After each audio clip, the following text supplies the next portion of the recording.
bill that has tech companies in Quebec threatening to log off their operations. Bill 96 requires companies with more than 25 employees to follow strict language laws or face harsh penalties. A letter signed by nearly 100 CEOs warns the bill will do permanent damage to the province's competitiveness. Joining me with more on this is Executive Director of the Council of Canadian Innovators, Ben Bergen. Good to have you on this morning. Thanks for having me. So the Council of Canadian Innovators spearheaded this letter. What are the biggest concerns you have with Bill 96? For sure. So that's a great question, but just for a little table setting, all the signatories are proud Quebecers and they're proud French speakers and they're proud of their culture and their identity. But the major concern from now over 100 signatories is that it's going to make it harder to recruit and keep highly skilled workers in the province of Quebec. And in an innovation economy, it's highly skilled workers that actually drive businesses forward. They're the ones that create wealth and prosperity. And so for, a lot of these CEOs, there's real concerns about whether or not they'll be able to find the highly skilled workers that they need to build their businesses in the province. Ben, I want to ask you about timing. I'm going to read a little bit of what's in the letter. I'm going to quote here. The requirement under Bill 96 to learn French within 6 months imposes an unrealistic deadline.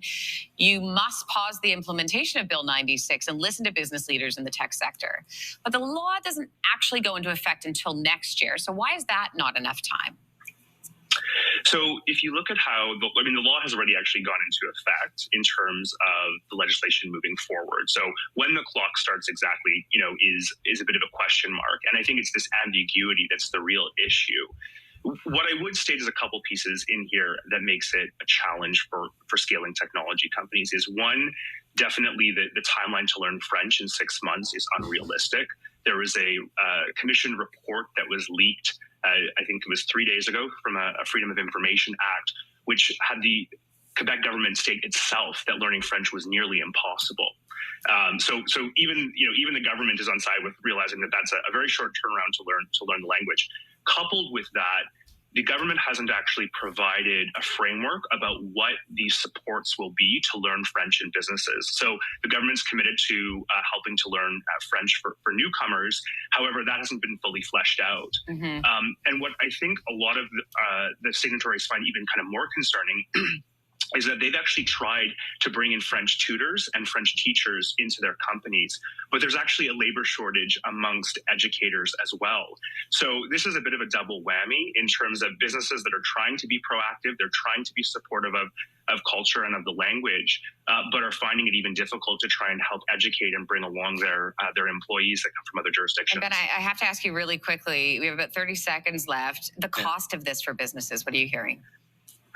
So, this is really kind of a huge cost in terms of being able to bring in highly skilled workers. As I mentioned, this is where, wealth and prosperity comes from. And a lot of the signatories are stating that they're going to begin opening offices in other jurisdictions because it will be easier to, let's say, open an office in Toronto or Halifax or Vancouver.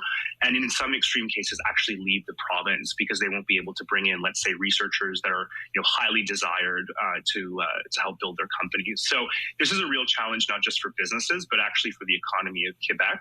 And as you move forward into the future, prosperity and wealth, I think, will be a real drain. Yeah, we'll be watching this closely. We appreciate your insight this morning, Ben Bergen. Thank you. Great. Thank you. All right, coming up next, the Canadian city's hoping to host the 2026 FIFA World Cup. We'll talk about it.